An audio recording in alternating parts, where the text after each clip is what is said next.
আপনারা যারা বিড়াল পোষেন তারাই শুধু জানেন আসলে একটা বিড়ালকে সুন্দর, হাস্যোজ্জ্বল এবং যে চনমনে ভাব তার মধ্যে সেটা বজায় রাখার জন্য কত কী করতে হয়।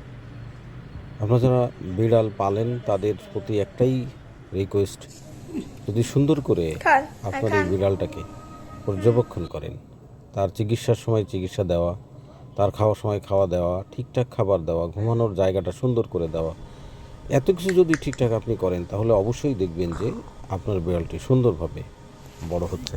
দেখেন এই বিড়ালটি কি চমৎকারভাবে খেলছে, খুব চমৎকারভাবে সুচারুভাবে খেলে যাচ্ছে। এটার পিছনেই কিন্তু এই ফ্যামিলির চরম একটা অবদান রয়েছে। সবাই মিলে তাকে ভালোবাসে, সব বিষয়ে সবাই তাকে হেল্প করে, তার কাজের জন্য, তার খাওয়ার জন্য, তার শোয়ার জন্য, সব বিষয়েই কিন্তু এটা দেখভাল করে। এইভাবে করে করলে আশা করি প্রত্যেকেরই বিড়াল এরকম চনমনে হবে, হাস্যোজ্জ্বল হবে, খেলা করবে সারাদিন আপনার সাথে, আপনার ভালো লাগবে, সবারই ভালো লাগবে। তো এরকম সুন্দর বিড়াল আপনারা পালন করতে পারেন এবং সেটি আপনার জন্য আশীর্বাদ হবে। প্রতিটি সংসারের জন্য বিড়াল কিন্তু আশীর্বাদ।